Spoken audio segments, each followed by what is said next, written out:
Jai Hind, dear children. Welcome to today's biology class. Today we are going to start a new chapter. How do organisms reproduce? The topics to be covered in this chapter are: what is reproduction? Why is reproduction necessary? The types of reproduction, asexual reproduction, sexual reproduction, reproductive health, and family planning. Today, in this session, we can study about what is reproduction and what is the importance of reproduction and types of reproduction. See children, there are so many types of living organisms in the biosphere. In this chapter, we can study how do these living organisms reproduce and the importance of reproduction in living organisms. In the previous chapter, we have learned about so many life processes, right? Like nutrition, the process of digestion, respiration, the exchange of gases, cellular respiration, circulation, how the molecules or materials get circulated throughout the body, and the excretion and how the nitrogenous waste are excreted from our body. So all these life process needs to be taken place in our body for the support of our survival. So if any of these life process stops functioning, we can't survive. So all these above mentioned life process are very much necessary for our survival. In this chapter, we are going to study about another life process, that is reproduction. In the lower classes, you have studied that reproduction is the process of producing young ones, right? Now in this chapter, we can study about the reproduction process in detail. All the living organisms reproduce. Humans produce new human babies, dogs produce new puppies, cats produce new kittens, plants produce new seedlings, and the microbes like bacteria, amoeba, etc. produce their young ones. So, basically reproduction is the process in which organisms produce their young ones which are similar to them. Do you think reproduction is a necessary process for the living organisms to be alive? No. Even if they do not reproduce, also they can survive. No organisms need to reproduce to stay alive. We humans or dogs or cats or any other organisms do not need to reproduce to stay alive. Then, why is reproduction necessary? See, in this biosphere, there are a lot of living organisms. Do all of them stay alive indefinitely? No. All these organisms exist on Earth or live for a certain age or years. After that, they die. And the number of that particular organism on Earth will decrease. And if they are not reproducing young ones, then what happens? The species will be vanished off from the earth, right? For example, if we consider tigers in the forest, individually, each tiger don't need to reproduce to stay alive. But if the tigers don't reproduce, what will happen? Let us see what happens. Okay. As time passes by, the tigers get older and they will die, or they die due to certain environmental factors like natural calamities like forest fire, flood, etc. So anyway they will die. And if these tigers do not have the ability to reproduce their young ones, the whole species will get vanished from the earth after some years. As the tigers lose the ability to reproduce due to certain environmental factors, the number of tigers become less, and so now they are considered as endangered species. And after some years, if the situation continues like this, they will get extincted from the earth. But if the tigers are able to reproduce more young ones, the population of that tiger increases and the species can continue on earth. And this is how reproduction is important for an organism. So, we can say that reproduction is not needed for an organism to stay alive, but it is necessary for a species to continue and survive on Earth. Reproduction allows the population of a particular species to grow, and this will lead to the stability of that particular population. Thus, reproduction ensures the continuity of life on Earth. We have already discussed that the reproduction is the process in which the organisms reproduce their young ones which are similar to themselves. But when the organisms reproduce their young ones, do the young ones look exactly similar to that of their parents? No. The young ones does not look exactly similar to that of their parents. There may be some changes in the young ones than that of their parents. See, I does not look exactly similar to that of my parents. You does not look exactly similar to that of your parents, right? But they look similar in that of their body design. A human baby looks like a human. The human beings in the whole world have a similar body design. Dogs produce puppies which have the similar body design. How is this possible? The young ones produced are having the similar body design of that of parents. Now let us study about that. This is because of a molecule called DNA, deoxyribonucleic acid.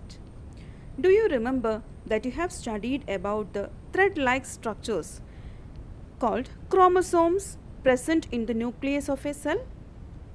They contain information about the inheritance which is passed from the parents to the offsprings or the next generations in the form of DNA molecules. Now let us learn how DNA helps in creating the organisms with similar body design. The chromosomes are made up of two strands in which DNA molecules are present. It is the DNA molecules which contains the blueprint to build the entire body of an organism. That means all the instructions necessary to build a specific body is there present in the DNA itself. In human cells, the DNA in the nucleus will have the information of how to build a human body. Monkey will have the DNA for how to build a monkey's body, and like that in all other organisms also. And that is why all organisms produce their young ones which are having their own similar body design. Now, how does this happen? It is because this DNA contains informations to build some proteins required for a particular body design.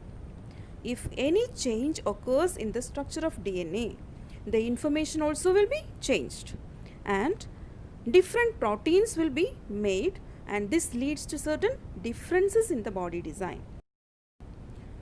So, for obtaining similar body design, cell needs to be able to make an exact copy of itself. Then only same DNA will be there and same proteins will be produced, and the young ones with similar body design will be produced.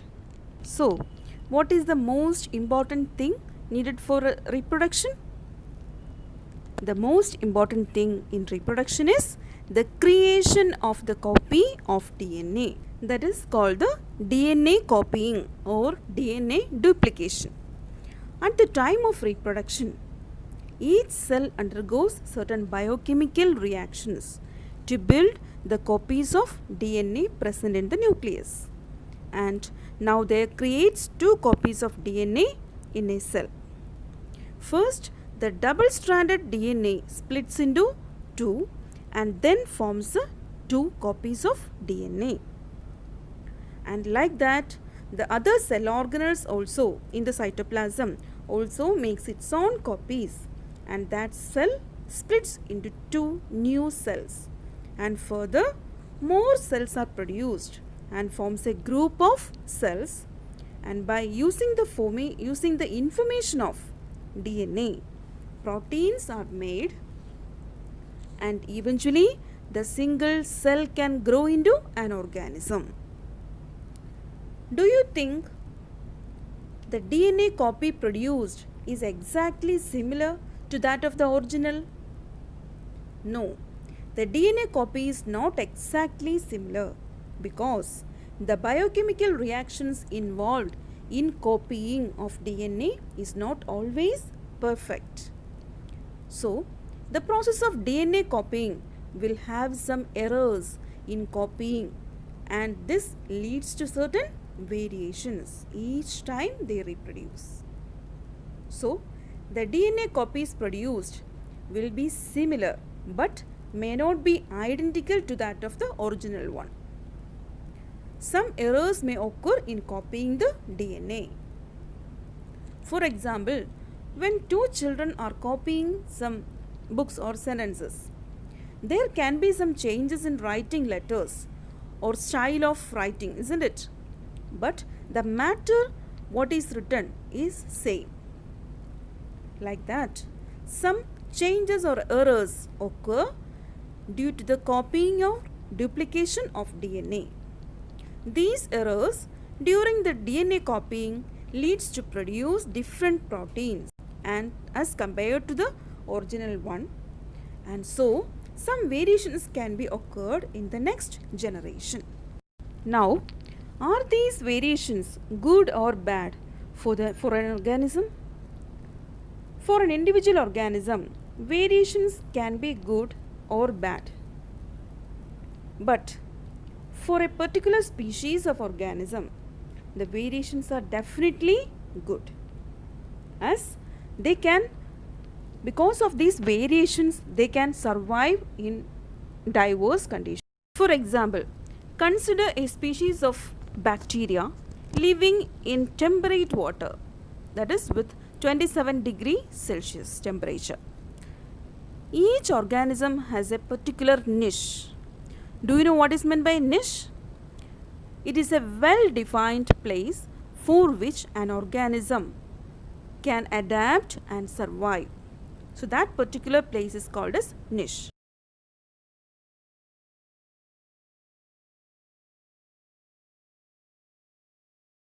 So each organism has a particular niche for which they can perfectly adapt. Here in this case, in this niche or in this temperate water, the bacteria could reproduce more and can increase in population. The newly reproducing bacteria can survive in this niche, that is in temperate water. Sometimes variation due to the DNA copying can occur, and there arise some variations in the population. If sometimes the niches can change, that is due to the global warming, the temperature of the water can be increased. So, in this increased temperature, most of the bacteria could not survive and would die.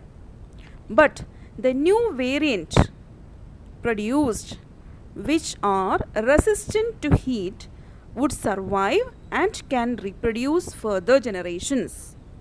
And that particular species can survive over time due to this variation. So in this case, now the particular variation has an advantage that they can better adapt to the changed niche, and the species can survive even in the increased temperature. This variation is useful for the survival of the species. Next, we can discuss about the types of reproduction. There are many different ways in which organisms are produced from their parents. Example, amoeba splits into two and give rise to new individuals. Hydra, yeast, etc. produce buds and produce the new individuals.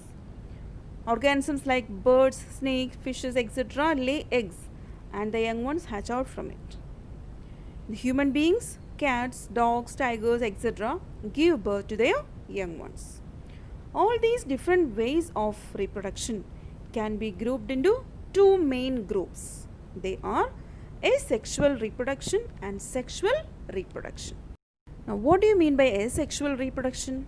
The production of a new organism from a single parent without the involvement of gametes is called as asexual reproduction. Now, what is sexual reproduction then? The production of new organisms from two parents by the involvement of gametes is called as, or by the fusion of gametes is called as sexual reproduction. Now, let us discuss some differences between asexual and sexual reproduction. In asexual reproduction, new organisms are produced from a single parent. So, less variations are produced. The gametes are not involved in this mode of reproduction. The organisms involved in this mode of reproduction have a simple body design like amoeba, hydra and Spirogyra, etc. In sexual reproduction, new organisms are formed from two parents, that is mother and father, and so more variations can be produced. The gametes are involved in this mode of reproduction. The gametes produced by the parents fuse to form the zygote, and this zygote multiplies many times to form an organism.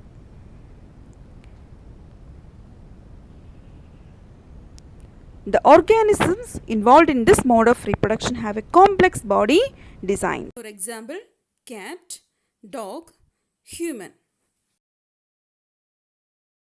Now, let us recall the contents that we have discussed today. So, we have discussed what is reproduction. Reproduction is the process by which the organisms create new individuals which are similar to themselves. Reproduction is necessary for the continuation of life, preservation of species, maintains the stability in the population by replacing the dead individuals, and it plays an important role in the process of evolution. Next is the type of reproduction, that is asexual reproduction and sexual reproduction. And we have also discussed about the difference between the asexual reproduction and sexual reproduction. Okay children, I hope that you all have understood the contents that we have discussed today. Now read the textbook thoroughly 2 or 3 times and prepare the notes. Okay, thank you.